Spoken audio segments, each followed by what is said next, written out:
নমস্কার, আদাব। সবাইকে শুভেচ্ছা জানিয়ে, নমস্কার জানিয়ে আজকে একটা সংক্ষিপ্ত আলোচনা আমি শুরু করছি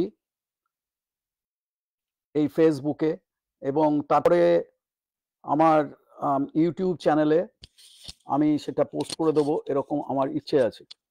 এখন আজকে যে আলোচনাটা করছি সেটা বিষয় হচ্ছে বাংলাদেশের এই অগ্নিগর্ভ পরিস্থিতি এবং আমি যে বাংলাদেশের বিষয়ে আমি কোনো একজন বিশেষজ্ঞ নই বা আমি কোনো একতরফা একটা পক্ষ নিয়ে আমি কথা বলার জন্য এখানে আসিনি। আহ, আমাকে যারা জানেন তারা জানেন যে আমি দীর্ঘকাল ধরে ভারতের ধর্মান্ধ হিন্দুত্ববাদী আরএসএস বিজেপির বিরুদ্ধে এবং তাদের ঘৃণার রাজনীতি হিংসার রাজনীতির বিরুদ্ধে আমি কথা বলে আসছি। আহ, আমার বইগুলো সেই সব সাক্ষ্য বহন করে।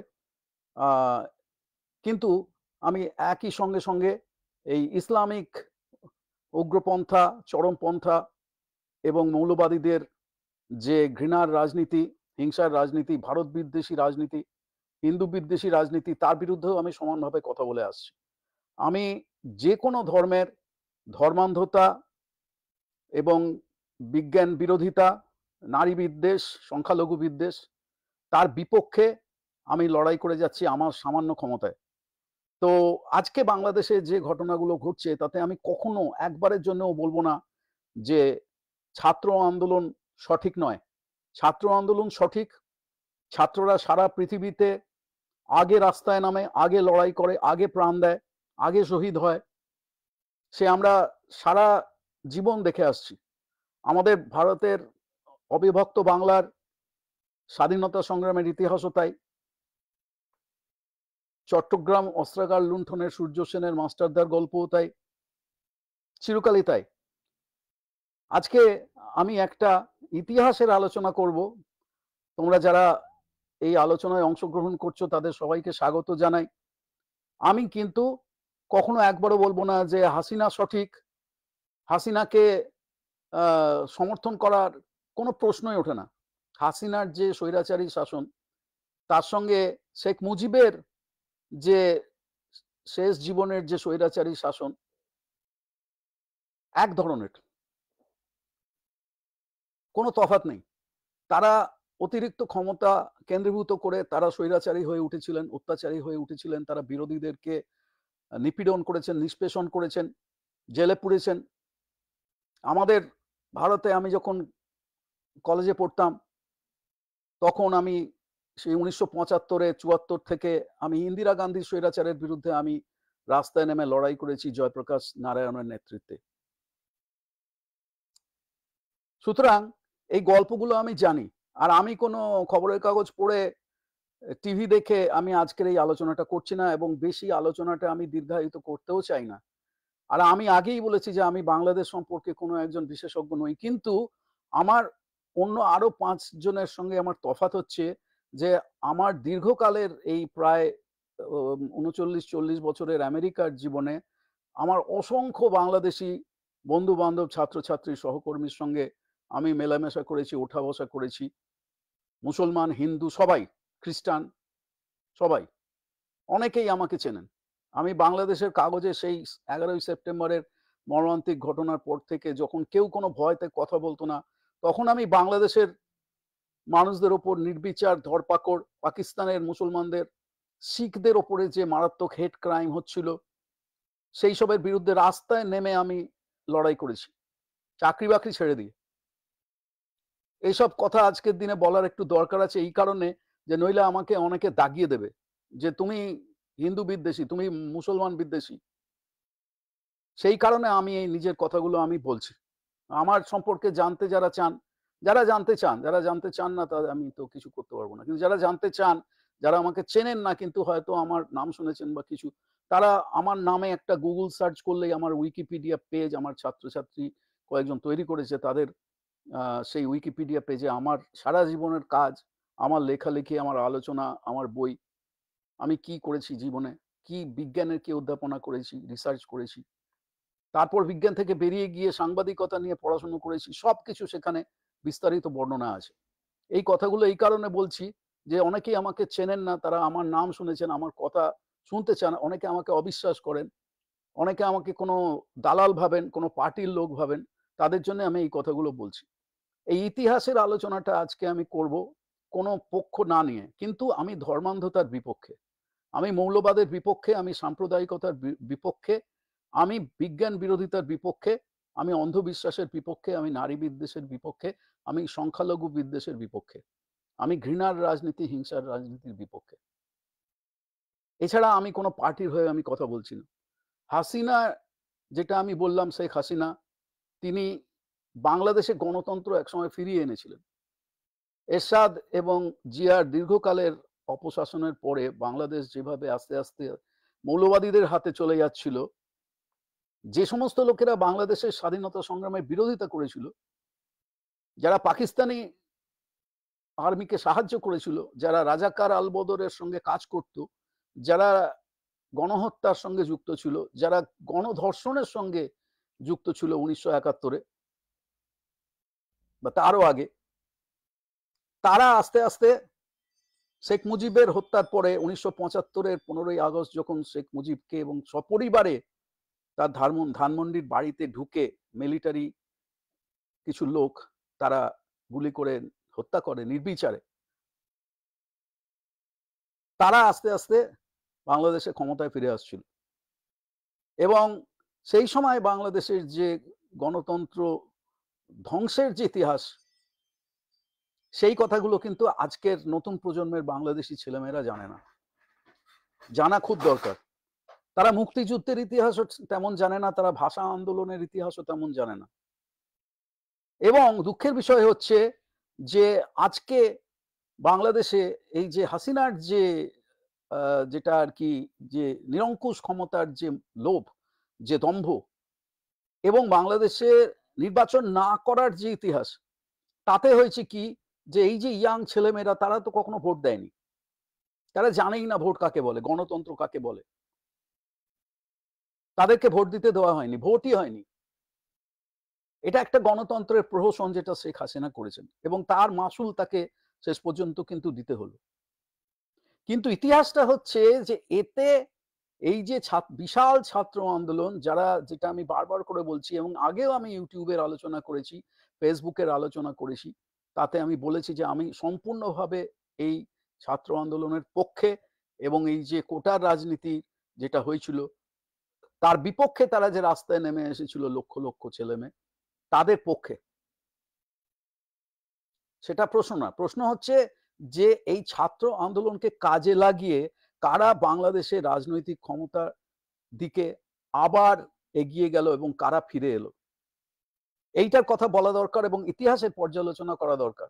কারণ এরকম ঘটনা আজকে প্রথম ঘটলো না, কিন্তু এর আগে অনেক জায়গায় অনেকবার এরকম ঘটনা ঘটেছে, যেখানে ধর্মান্ধরা, সে হিন্দুত্ববাদী হোক, খ্রিস্টানরা হোক, জুরা হোক, মুসলিমরা হোক, তারা ছাত্র আন্দোলনকে কাজে লাগিয়ে তারা রাজনৈতিক ক্ষমতা দখল করেছে সুকৌশলে, এবং পিছন থেকে কলকাঠি নেড়েছে সিআইএ এবং অন্যান্য সমস্ত আন্তর্জাতিক সমস্ত শক্তি।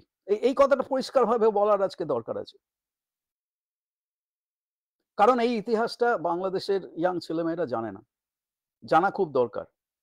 আজকে ভারতে আমরা যখন ইন্দিরা গান্ধী স্বৈরাচারের বিরুদ্ধে 70-এর দশকে 74 থেকে আন্দোলন করেছিলাম, আমি তখন একদম মানে ইয়াং ছেলে, সবে কলেজে ঢুকেছি।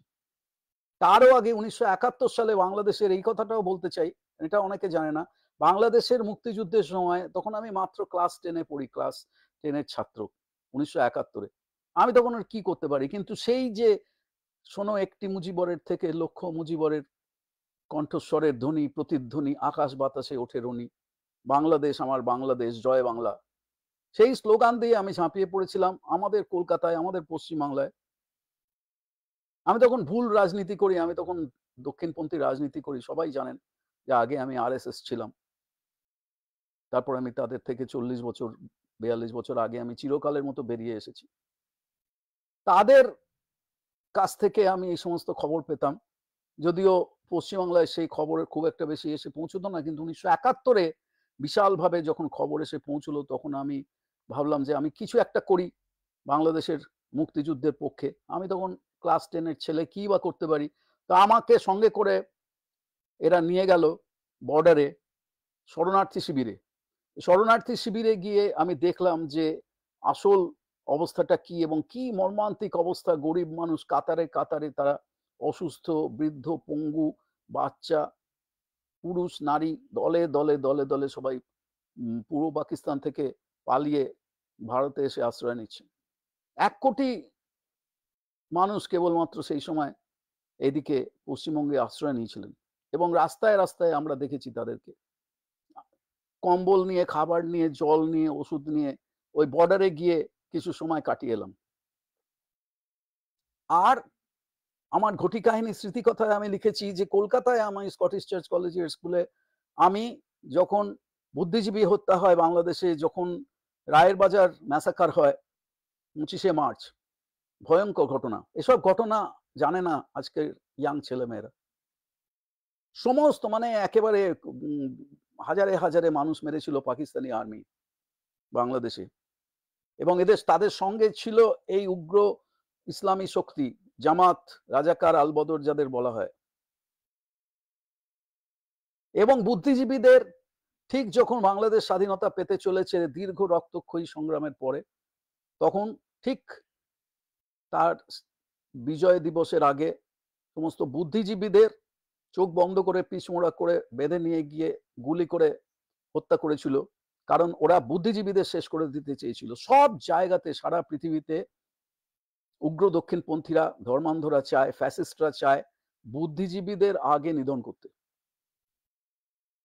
তারা চিলিতে তাই করেছে, আর্জেন্টিনাতে তাই করেছে, পিনোশে ইন্দোনেশিয়াতে তাই করেছে। আমার এক বন্ধু জাফর হামজা, সে আছে দ্বীপপুঞ্জের ইন্দোনেশিয়াতে, সেখানে তার মাতৃভূমির জন্য লড়াই করতে গিয়েছিল, তাকে ওরকম ভাবে মেরে ফেলেছিল ওখানকারই।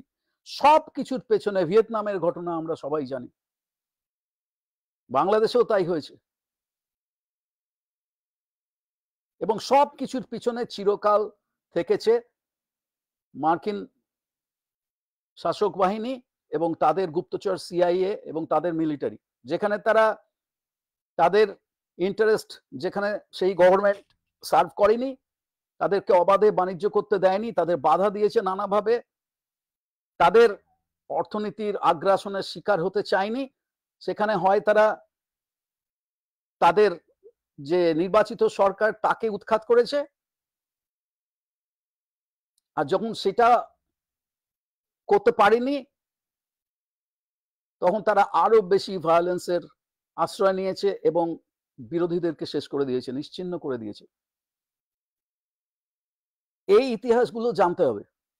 ভিয়েতনামে মার্কিনীরা কি করেছে, সাধারণ মানুষ না, আমি তো আমেরিকায় থাকি, আমার তো হাজার হাজার সাধারণ মার্কিনী আমার বন্ধু বান্ধব, ছাত্র ছাত্রী, প্রতিবেশী, তাদের মধ্যে বহু যুদ্ধবিরোধী মানুষ আছে, বহু প্রগতিশীল মানুষ আছে,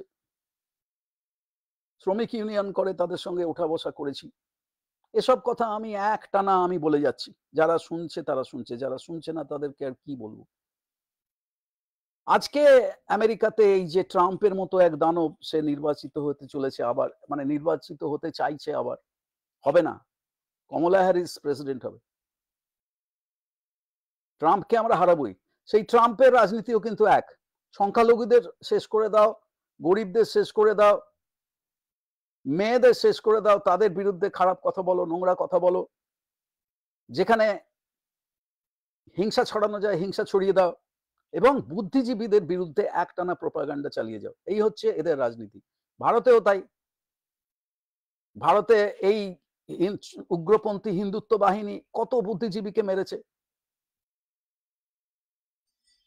গৌরী লঙ্কেশ বাড়ির সামনে, তারা এখনো পর্যন্ত কে মেরেছে তাদের কোনো শাস্তি হলো না। পানেসর, কালবুর্গি, বাংলাদেশে আমার পরিচিত অভিজিৎ রায়কে উগ্র ইসলামীরা বইমেলায় মেরেছে তার মুক্ত চিন্তা ব্লগের জন্য। ভারতে গান্ধীর মূর্তি ভেঙেছে উগ্রপন্থী হিন্দুত্ববাদীরা, তাদের লোকেরা মহাত্মা গান্ধীকে খুন করেছিল, জাতির জনক। বাংলাদেশের জাতির জনক শেখ মুজিবকে উগ্রপন্থীরা এবং তাদের মিলিটারি তারা খুন করেছিল 1975-এর 15ই আগস্ট। শেখ হাসিনা এবং শেখ রেহানা বেঁচে গিয়েছিলেন, তারা তখন ইংল্যান্ডে ছিলেন, তাই নইলে তাদেরকেও শেষ করে দিত। সবকিছুর পেছনে ছিল সিআইএ। ইন্দিরা গান্ধীকে মেরেছিল খালিস্তানিরা, বিচ্ছিন্নতাবাদীরা, শোনা যায় তার পেছনে ছিল সিআইএ। এখন আমায় যদি কেউ বলে যে তুমি এই যে কথাগুলো বলছো তোমার কোনো প্রমাণ আছে, প্রমাণ আমি কোথা থেকে দেব? কিন্তু পড়াশুনো করলে, খোঁজ খবর রাখলে, যে সমস্ত মিডিয়াতে এই ধরনের কথাবার্তা হয়, আলোচনা হয়, যেসব বইতে এইসব নিয়ে দীর্ঘ আলোচনা করা হয়েছে, সেখানে খোঁজ খবর করলেই পাওয়া যায় যে সিআইএ সারা পৃথিবীতে কি করেছে। আমার গুরু নোম চমস্কি এসব কথা সারা জীবন বলে এসেছেন। আজ তিনি বৃদ্ধ, অসুস্থ, কিন্তু তার কথাগুলো থেকে গেছে। এই যে আমেরিকার যে ফরেন পলিসি, তার সবচাইতে বড় তাদের ডান হাত হচ্ছে সিআইএ। যে আমার যে বইটা বেরিয়েছে বিরাসত থেকে গত বছর 2023-এ, আমেরিকা স্বপ্নপুরী না হত্যাপুরী, তাতে আমি এই সিআইএ এর কথা দীর্ঘ আলোচনা করেছি যে তারা সারা পৃথিবীতে কি তাণ্ডব করেছে এবং এখনো করে যাচ্ছে। আজকে আমার কথা হচ্ছে বাংলাদেশের সম্পর্কে, আমার কথা হচ্ছে যে বাংলাদেশে ছাত্র আন্দোলন যেন বিপথে চলে না যায়। যে সমস্ত লক্ষণ দেখা যাচ্ছে সেই লক্ষণগুলো শুভ লক্ষণ নয়, এটাই হচ্ছে আমার বক্তব্য। তারা যে হাসিনা দেশ থেকে চলে যেতে বাধ্য হয়েছে, তাকে দেশ ছাড়া করা হলো। ভাগ্য ভালো যে তাকে খুন করা হয়নি। তিনি বারবার আশঙ্কা প্রকাশ করেছেন যে তাকে খুন করা হতে পারে, কারণ গত যে ডিসেম্বর মাসে নির্বাচন, সেইখানে তারপরে কিন্তু বিভিন্ন জায়গা থেকে বিভিন্ন দেশের যারা এক্সপার্ট তারা আশঙ্কা প্রকাশ করেছিলেন যে এবারে হাসিনাকে সরিয়ে দেওয়ার জন্য ব্যবস্থা করা হচ্ছে। একাধিকবার আশঙ্কা প্রকাশ করেছিলেন এবং হাসিনা একটা কাজ করেছিলেন, তার স্বৈরাচার, তার গণতন্ত্র ধ্বংস, তার আওয়ামী লীগের এই কংগ্রেসের গুন্ডাদের মতন আওয়ামী লীগের গুন্ডা বাহিনী, তার দুর্নীতি, তার স্বজন পোষণ,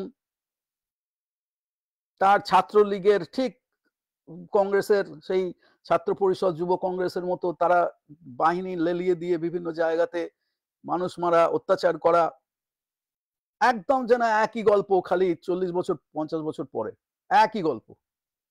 সেগুলো তো সমর্থন করার কোনো প্রশ্নই ওঠে না। সেগুলো কেন আমি সমর্থন করতে যাব? কোনোদিনও করব না। কিন্তু সেই সুযোগটা কাজে লাগিয়ে, এই ছাত্র আন্দোলনকে কাজে লাগিয়ে কারা আজকে সবচাইতে বেশি লাভবান হলো বাংলাদেশে? বাংলাদেশে আজকে যে অন্তর্বর্তীকালীন সরকার গঠন হতে চলেছে, আজকেই সে দেশের প্রেসিডেন্ট সংসদ ডিসলভ করে দিয়েছেন এবং কেয়ারটেকার একটা সরকার তৈরি হতে চলেছে। গতকাল বাংলাদেশে যে সেনা প্রধান, যারা তিন প্রধান সেনাবাহিনীর, আর্মি, নেভি আর এয়ারফোর্স, তাদের সঙ্গে যে নাগরিক যে মিটিং হয়েছে, সেই মিটিং এ আওয়ামী লীগ সম্পূর্ণ অনুপস্থিত। আওয়ামী লীগকে বাদ দিয়ে সেই মিটিংটা হয়েছে। তাহলে একটা দেশ গণতন্ত্র ফিরিয়ে আনার চেষ্টা করছে, যেখানে গণতন্ত্র ধ্বংস হয়ে গেছে বলে তারা দাবি করছে, মোহাম্মদ ইউনূসের মতো একজন, যার সম্পর্কে অনেক কথা আমরা বলতে পারি, এখানে সেগুলো আর বলছি না। যাই হোক, তাকে কারা বসিয়েছে তাও আমি জানি। তিনি বলছেন যে এই জুলাই এর আন্দোলন না, এই যে বিজয়, সেটা নাকি বাংলাদেশের দ্বিতীয় স্বাধীনতার যুদ্ধে বিজয়। এর থেকে বাজে কথা, এর থেকে মিথ্যে কথা কিছু হতে পারে না, কারণ এতে বাংলাদেশের স্বাধীনতা সংগ্রামকে অপমান করা হয়। বাংলাদেশের স্বাধীনতা সংগ্রামে ভাষা আন্দোলন থেকে আর 1971-এর 16ই ডিসেম্বর পর্যন্ত বাংলাদেশের যে স্বাধীনতা সংগ্রাম, দীর্ঘ ভাষা আন্দোলন এবং তারপরে স্বাধীনতা সংগ্রাম, মুক্তিযুদ্ধ, তাতে যে লাখো লাখো শহীদ হয়েছে, তাদেরকে অপমান করা হয়। এক সময় 2014-তে বিজেপিরা বলতো না যে সেই ওটাই নাকি ভারতের দ্বিতীয় স্বাধীনতা যুদ্ধে বিজয়। একই গল্প। ভালো করে ভেবে দেখুন, ইতিহাসটা এই কারণে জানা দরকার। জয়প্রকাশ নারায়ণের যে একেবারে সম্পূর্ণ একটা নিঃস্বার্থ যে আন্দোলন ইন্দিরা গান্ধী স্বৈরাচারের বিরুদ্ধে, ঠিক যেন হাসিনা স্বৈরাচারের বিরুদ্ধে আজকের ছাত্র আন্দোলন বাংলাদেশে, যখন সেই ছাত্র আন্দোলন হয়ে গেল তখন দেখা গেল তার থেকে আসল লাভটা কারা তুলল? প্রগতিশীল শক্তিগুলো হেরে গেল, বামপন্থীরা যারা তার সঙ্গে যুক্ত হয়ে গিয়েছিল তারা সরে গেল, আর বিজেপি আরএসএস ক্ষমতা দখলের দিকে এগিয়ে গেল। তার আগে তারা মুছে যেতে বসেছিল। এই জয়প্রকাশ নারায়ণের আন্দোলনের ফলে তারা আবার অটল বিহারী বাজপেয়ী, এল কে আদবানি আবার লাইমলাইটে ফিরে এলো। এবারে যখন সরকার গঠন হলো ইন্দিরা গান্ধীর পতনের পরে 1977-এ, তাতে প্রধানমন্ত্রী হলো কে? মোরারজি দেশাই। মোরারজি দেশাইয়ের সম্পর্কে আমেরিকান সাংবাদিক সিমুর হার্স লিখে গেছেন যে মোরারজি দেশাই ছিল সিআইএ এর পুতুল। এই ইতিহাস কজন জানে? তো এই হচ্ছে ব্যাপার। এবং এই যে দক্ষিণপন্থীদের, আমেরিকাপন্থীদের ক্ষমতা দখল, সেই দখলটা আজকে বাংলাদেশে আবার হতে পারে বলে আমার আশঙ্কা। কারণ এই যে অন্তর্বর্তীকালীন যে সরকারের যে অ্যাডভাইসারি কমিটি, পরামর্শদাতা কমিটি তৈরি হয়েছে, তাতে এমন সব লোকজন আছে, নাম করছি না, তাদের ইতিহাস খুঁড়লে দেখা যাবে যে তাদের আসল পরিচয়টা কি। কয়েকজন আছে এমন। চিরকাল তারা বাংলাদেশের মুক্তিযুদ্ধের বিরুদ্ধে, আওয়ামী লীগের বিরুদ্ধে, স্বাধীনতা সংগ্রামের বিরুদ্ধে তারা কথা বলে এসেছে, কেউ প্রকাশ্যে কেউ লুকিয়ে। না, বাংলাদেশে 99% লোক মৌলবাদী নয়। একেবারে বাজে কথা, একেবারে বাজে কথা। এই ধরনের কথা আমি বাংলাদেশে খুব কাছ থেকে, আমি বললাম তো যে আমি বাংলাদেশের হাজার হাজার মানুষকে আমি চিনি। বাংলাদেশের অধিকাংশ লোক ধর্মনিরপেক্ষ মানুষ, তারা হিন্দু মুসলমান সম্প্রীতিতে বিশ্বাস করেন, একসঙ্গে থাকতে চান। আজকের দিনেও বাংলাদেশে আমি নিজের চোখে একাধিকবার দেখে এসেছি, বাংলাদেশে হাজার হাজার মন্দির, হাজার হাজার উপাসনা গৃহ, হাজার হাজার পুজো হচ্ছে, বারোয়ারি পুজো হচ্ছে।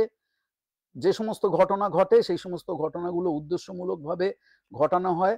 বেশিরভাগ সময় সম্পত্তি দখল করার জন্য ধর্মের চেহারা দেওয়া হয়, সাম্প্রদায়িকতার চেহারা দেওয়া হয়, আর গরিব লোকেরা মার খায়। সেগুলোকে আমি সমর্থন করি না, কিন্তু সেগুলো অনেক বেশি করে বাড়িয়ে বাড়িয়ে বলা হয়। গত বছরেও 2023 সালে বাংলাদেশে 35,000 33,000 দুর্গাপুজো হয়েছে। যে দেশে 10% 9% হিন্দু থাকে সেখানে 33,000 দুর্গাপুজো হয়। সেখানে লোকনাথ বাবার মন্দির, সেখানে রাসমঞ্চ, সেখানে দোলযাত্রা হচ্ছে। এই সেদিন বাংলাদেশে ধুমধাম করে রথযাত্রা হয়েছে। বাংলাদেশে যেখানে সেখানে যে কোনো জায়গাতে গেলে মন্দির দেখতে পাওয়া যায়, সেখানে কোনো গন্ডগোল হয় না। আজকে ইতিহাসটা আমি পর্যালোচনা করছি এই কারণে, যে সমস্ত আজকে যে মিলিটারির হাতে, যে আর্মির হাতে যে এখন ক্ষমতা, সেটাই একটা খুব বিশাল প্রশ্নচিহ্ন যে তারা সেই ক্ষমতা কতদিন বাদে তারা ছাড়বে। মিলিটারি আর্মির হাতে ক্ষমতা গেল কেন, এটাই হচ্ছে প্রথম প্রশ্ন। তারপরে যে সমস্ত লুটপাট হচ্ছে, অগ্নিসংযোগের ঘটনা ঘটছে, ভারত বিদ্বেষী যে সমস্ত স্লোগান দেওয়া হচ্ছে, এখন তো ছাত্রদের যে আসল যে কোটার যে বিরুদ্ধে যে আন্দোলন, যে স্বাধীনতা সংগ্রামীদের তাদের বংশ পরম্পরায় তারা কোটার সুফল ভোগ করবে সরকারি চাকরিতে, সে তো শেষ হয়ে গেছে। কোটা তো তারা তো তুলে নিয়েছে।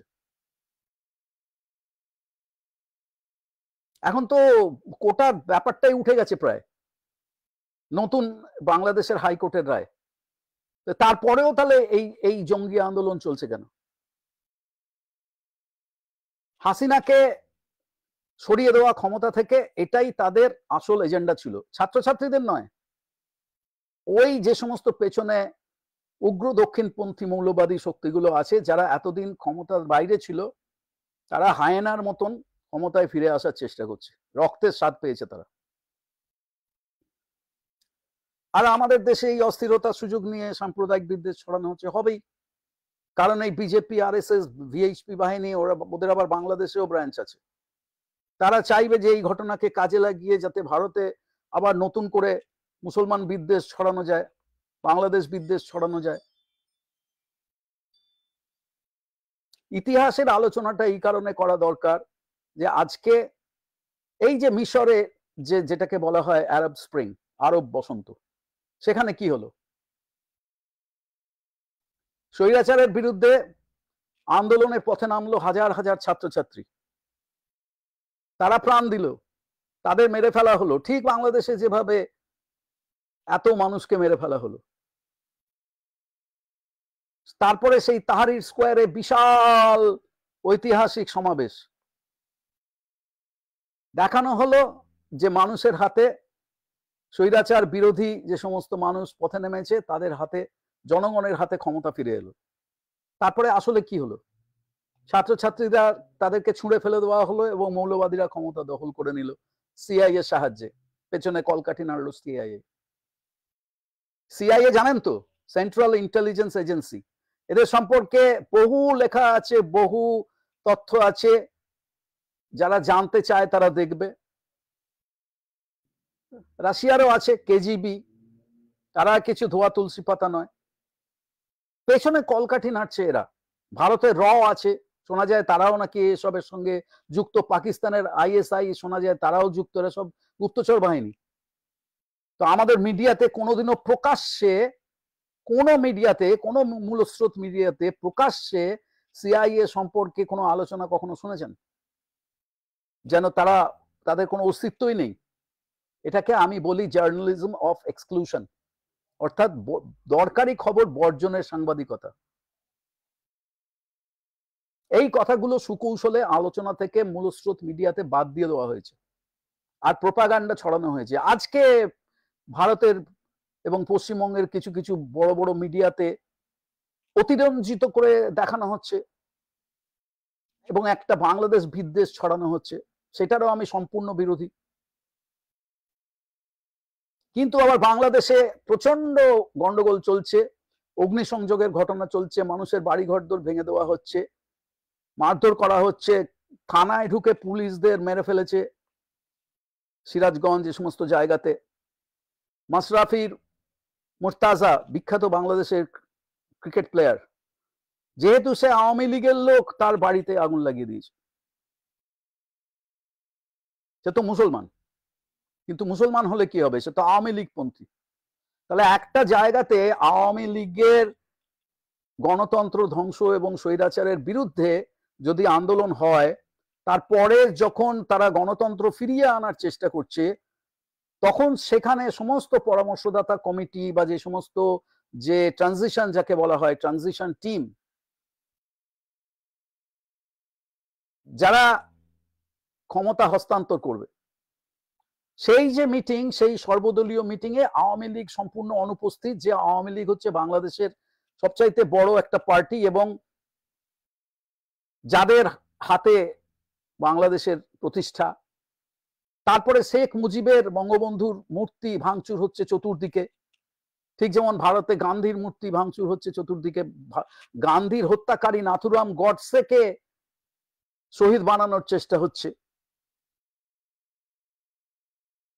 আর গান্ধীর সমস্ত অবদানকে অসম্মানিত, কলঙ্কিত করার চেষ্টা হচ্ছে। নেহেরুকে কলঙ্কিত করার চেষ্টা হচ্ছে, ইন্দিরা গান্ধীকে কলঙ্কিত করার চেষ্টা হচ্ছে। হ্যাঁ, আজকে শুভ্র ভট্টাচার্য, আজকে হিরোশিমা গণহত্যা, কিন্তু আজকে তো আমি হিরোশিমা নিয়ে আলোচনা করছি না। আমি তো একটা আলোচনায় আজকে, অবশ্যই আমি প্রথমেই বলেছি আমার অনুষ্ঠান ঘোষণায় যে আজকে 6ই আগস্ট হিরোশিমা দিবস। এই দিন আমেরিকা সারা পৃথিবীর ইতিহাসে কোনোদিন কোনো যুদ্ধে কোনো শক্তি, কোনো দেশ পারমাণবিক বোমা, আণবিক বোমা নিক্ষেপ করেনি সাধারণ মানুষের উপরে, আমেরিকা করেছিল। এই নিয়ে আমেরিকাতে আমার সঙ্গে অনেক লোকের অনেক বাক বিতণ্ডা হয়েছে বহুবার। কোনদিনও এরকম ঘটনা পৃথিবীর ইতিহাসে ঘটেনি যে একটা জায়গাতে আণবিক বোমা আকাশ থেকে ফেলে দুটো শহরকে, হিরোশিমা এবং নাগাসাকিকে সম্পূর্ণ ধ্বংস করে দেওয়া হলো এবং লক্ষ লক্ষ মানুষের মৃত্যু হলো সঙ্গে সঙ্গে, তৎক্ষণাৎ। ভাবা যায় না। তারপরেও জাপান কিন্তু শান্তির রাস্তায় গেছে, তারা প্রতিশোধ নেয়নি, প্রতিহিংসার রাস্তায় যায়নি। এই যে সব ইতিহাসের কথা, এই ইতিহাসের কথাগুলো আমাদেরকে শিখতে হবে। পিনাকি ভট্টাচার্য, আমি তার সম্পর্কে কিছু বলতে চাই না, আপনারা দেখে নেবেন, তার ইউটিউব আছে, ইউটিউবে তার আলোচনাগুলো শুনে নেবেন। তিনি এই ট্রানজিশন টিমের একজন সদস্য বলে শুনেছি। তো এইসব চলছে। মোহাম্মদ ইউনুস, তারপরে মানে ইউনুসের গ্রামীণ ব্যাংকের কেচ্ছা দেখে নেবেন। আমি কিছু বলতে চাই না। আমি কারণ আমি যে বললাম না যে আমি যেগুলো বলবো লোকে বলবে যে তুমি তো বাংলাদেশের লোক না, তুমি কি জানো। ফলে আমি বেশি কিছু বলতে চাই না। আমি শুধু একটা আন্তর্জাতিক পরিপ্রেক্ষিতে, এই ঘটনার পরিপ্রেক্ষিতে আমি ইতিহাসের একটা পর্যালোচনা করছি। কারণ যেটা বললাম যে বাংলাদেশের নতুন প্রজন্মের ছেলেমেয়েরা, ভারতের নতুন প্রজন্মের ছেলেমেয়েরা, বাঙালিরা, তারা এই সমস্ত ইতিহাসের খবর রাখে না, তাদেরকে কখনো জানতে দেওয়া হয়নি, ভুলিয়ে দেওয়া হয়েছে, তাই না? সেই জন্য এই কথাগুলো আজকে বলার খুব প্রয়োজন আছে বলে আমি মনে করলাম। আমি চাই বাংলাদেশে শান্তি ফিরে আসুক। আমি চাই বাংলাদেশে এই চতুর্দিকে যে ভয়ঙ্কর হিংসা, লুটপাট, অগ্নিসংযোগ, সংযোগ, নির্যাতনের ঘটনা ঘটছে, সেগুলো বন্ধ হোক এবং বাংলাদেশে প্রকৃত গণতন্ত্র ফিরে আসুক, যেখানে সব দলের মানুষ সেখানে সেই গণতন্ত্রে অংশগ্রহণ করতে পারবে। যে সেখানে যদি আওয়ামী লীগকে বাদ দিয়ে গণতন্ত্র প্রতিষ্ঠার চেষ্টা হয়, তাহলে সেটা তো গণতন্ত্র হলো না। আর স্বাধীনতা বিরোধী, মুক্তিযুদ্ধ বিরোধী, বাংলা ভাষা, বাংলা সংস্কৃতি, বাংলা ঐতিহ্য, বাঙালি চেতনা, রবীন্দ্রনাথ, নজরুল ইসলাম, লালন ফকির, শামসুর রহমান, বাংলাদেশের অসংখ্য শিল্পী, কবি, বাংলাদেশের মুক্তিযুদ্ধের শহীদরা, তারা যে বাংলাদেশের স্বপ্ন দেখেছিলেন, সেই বাংলাদেশটা আমরা চাই।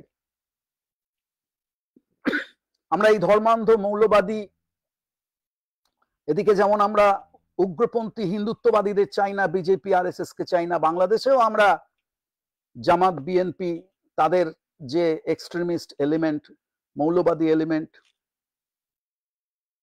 তাদেরকে আমরা চাই না। এবং তাদের সম্পর্কে ছাত্রছাত্রীরা কি জানে? ছাত্রছাত্রীরা এই যে ক্ষমতা হস্তান্তর হচ্ছে, যে নতুন যে যে অন্তর্বর্তীকালীন সরকার তৈরি হবে ভোটের আগে, সেই সরকারে কি তাদের নিজেদের প্রতিনিধিত্ব থাকবে? আন্দোলনটা তো ছাত্রছাত্রীরা করলো, তাদের প্রতিনিধিত্ব কোথায়? ছাত্রছাত্রীদের প্রতিনিধিত্ব কোথায় সেই অন্তর্বর্তীকালীন সরকারে? বাংলাদেশে এখনো পর্যন্ত আমি জানি বাংলাদেশে অধিকাংশ মানুষ শুভবুদ্ধি সম্পন্ন, তারা এই সমস্ত, আর এগুলো বেশিরভাগই হচ্ছে কিন্তু ঢাকা এবং বেশিরভাগ বড় বড় শহরে, তারপরে অন্যান্য জায়গায় ছড়িয়ে পড়েছে। কিন্তু এইগুলো বাংলাদেশের একটা গ্রামে যদি কেউ যান, আপনারা গিয়ে দেখবেন যে সেখানে আপনি গেলে বুঝতেই পারবেন না যে বাংলাদেশে এত বড় একটা অশান্তি চলছে। এগুলো কি ইচ্ছাকৃতভাবে ছড়িয়ে দেওয়া হয়? আর মিডিয়া সেগুলোকে অতিরঞ্জিত করে, ফুলিয়ে ফাঁপিয়ে তারা খবর বিক্রির জন্য, রেটিং এর জন্য তারা সেগুলোকে বারবার করে দেখায়। মানে বাংলাদেশে 33,000 দুর্গাপুজো হলো নির্বিঘ্নে, সেটা কোনো খবর না। কিন্তু বাংলাদেশে একটা জায়গাতে একটা মন্দির ভাঙা হলো, সেটা বিশাল খবর। এটা হচ্ছে মুনাফার মিডিয়া। ভালো খবর যেখানে অনুপস্থিত, শুধু খারাপ খবর যেখানে বিক্রি হচ্ছে, যেখানে সাম্প্রদায়িক সম্প্রীতির কথা অনুপস্থিত, কিন্তু যেখানে একটা সাম্প্রদায়িক দাঙ্গা কোথাও হচ্ছে, সেটা একটা বিশাল খবর। কারণ সেটা বিক্রি হয়, ঘৃণা ছড়ানো যায়, হিংসা ছড়ানো যায়, মিথ্যা ছড়ানো যায়, গুজব ছড়ানো যায়। তারপর আছে ওইদিকে বাংলাদেশে সমস্ত উগ্রপন্থী ইসলামীদের ইউটিউব চ্যানেল, সেগুলো দেখলে গা রিরি করে। আর এইখানে আমাদের ইন্ডিয়াতে আছে বিজেপির, আরএসএস এর আইটি সেল আর হোয়াটসঅ্যাপ ইউনিভার্সিটি, তাদের অপপ্রচার, তাদের মিথ্যা প্রচার, তাদের কুৎসিত নোংরা সমস্ত কথাবার্তা ছড়ানো, মিথ্যা ছড়ানো, বাংলাদেশ সম্পর্কে, মুসলমানদের সম্পর্কে খারাপ কথা বলা, কুৎসিত কথা বলা, এই জিনিসগুলোর বিরুদ্ধে আমি সতর্ক করে দিচ্ছি। আমি চাই বাংলাদেশে শান্তি ফিরে আসুক, আমি চাই ভারতে শান্তি ফিরে আসুক, এবং সমস্ত মানুষ, হিন্দু মুসলমান, আস্তিক নাস্তিক, পুরুষ নারী, উঁচু জাত নিচু জাত, সবাই মিলে যেন একটা আগামী ভবিষ্যতের দিকে, আলোর দিকে যেন এগিয়ে যায়।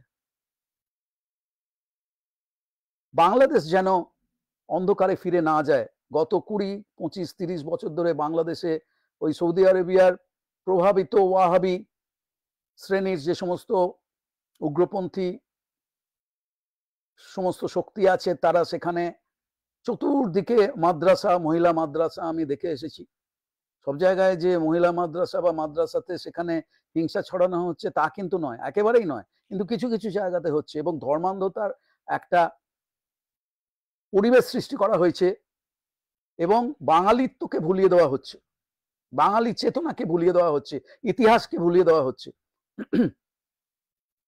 এবং তার পেছনে আছে এই উগ্র ইসলামী শক্তি। আবার উগ্রপন্থী হিন্দুরাও আছে, বাংলাদেশেই আছে, তাদেরকেও আমি চিনি। এই কথাগুলো সংক্ষেপে বললাম।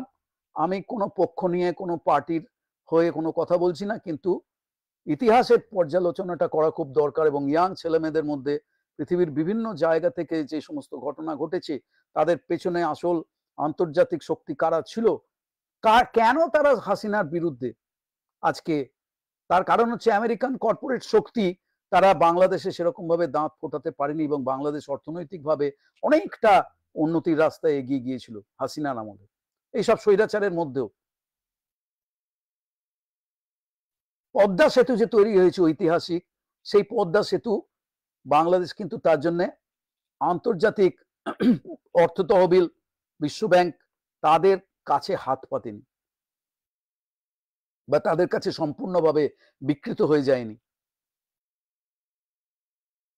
বাংলাদেশে ইনস্টেবিলিটি তৈরি করার চেষ্টা এরা অনেক দিন ধরে করে যাচ্ছে, সফল হয়নি।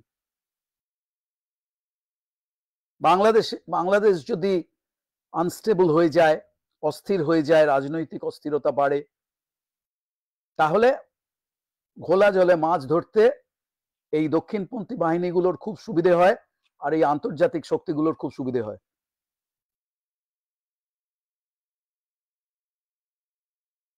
আজকে বাংলাদেশ যে অর্থনৈতিক উন্নতির রাস্তায় এগিয়ে গিয়েছিল, আজকে কিন্তু তার থেকে আবার বাংলাদেশ পিছনের দিকে যাওয়ার সম্ভাবনা খুব বেশি। আর কর্পোরেট আমেরিকা চাইবে যাতে সেখানে ওই ভারতের মতন জাল বিস্তার করতে পারে। জাল বিস্তার করতে দিলেই তুমি ভালো, জাল বিস্তার করতে না দিলেই তোমাকে আমরা উৎখাত করে দেবো কোনো না কোনো ভাবে।